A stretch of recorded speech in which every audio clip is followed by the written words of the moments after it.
वंदे मातरम। ये मेरा वीडियो हमारे भारत के प्रधानमंत्री माननीय नरेंद्र मोदी जी के लिए है। डायरेक्ट मैसेज है। हिंदुस्तान में एक सबसे बड़ी समस्या जिसको टाला जा रहा है, रोजगार के बारे में सवाल उठाया जाता है तो उन लोगों को गद्दार क्यों कहा जा रहा है? अगर देशद्रोहियों को वतन के खिलाफ बोलने का उसी किताब के आर्टिकल 19 ने एक अधिकार दिया है, तो क्या एक युवा को भारत के ये अधिकार नहीं है कि वो सवाल पूछ पाए? कोई भी पार्टी, चाहे भाजपा हो, कांग्रेस हो, आम आदमी हो, समाजवादी हो, जो विपक्ष में होते हैं तो वही चीज बुरी होती है, जब पक्ष में आ जाते हैं तो वही चीज सही लगने लगती है। और मैं आपसे एक ही बात डायरेक्ट कहना चाहता हूं, और ये सच्चाई है, बेरोजगारी जिस स्तर पर पहुंच गई है, कोई बात क्यों नहीं कर रहा है? हमें मुद्दों को दबाना नहीं है।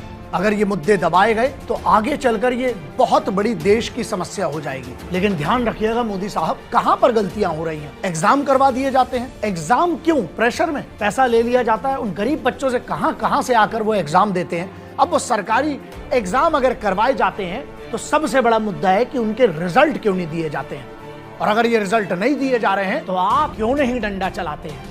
ऐसी कौन सी मजबूरी है जो आपको बेरोजगारी पर बात करने से चुप कर देती है? क्योंकि जब तक ये जवाब नहीं दिए जाएंगे ना, ये सवाल हवाओं में घूमते रहेंगे। आज भी इस देश में ना दो बहुत बड़ी बातें मानी जाती हैं, एक सरकारी नौकरी और दूसरा विवाह। क्या आपकी ही सरकार के कुछ लोग हैं जो भटका रहे हैं? जब ये पूरी महामारी चली, वैक्सीनेशन आ गया है, देखिए इसमें भी करप्शन ना हो ये भी आपको देखना है।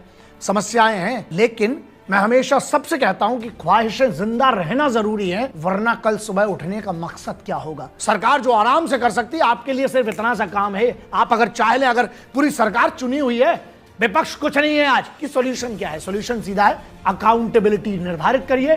जो इसके लिए जिम्मेदार हो, इसको जो भी इसमें करप्शन हो रहा है उसके लिए जो जिम्मेदार हो, उठाकर नया कानून बनाइए, उसको करप्शन में सीधे अंदर डालिए। अब मेरा मैसेज उन युवाओं के लिए है, मानसिकता है इस देश में ना, वो बदलना पड़ेगी। जब तक इस देश में ये दो वाक्य जिंदा रहेंगे ना, ये देश कभी तरक्की नहीं करेगा। एक, बने रहो लुल्ल और पेमेंट पाओ फुल, जो सरकारी लोग, कई लोग कहते हैं। और दूसरा, बने रहो पगला, काम करेगा अगला।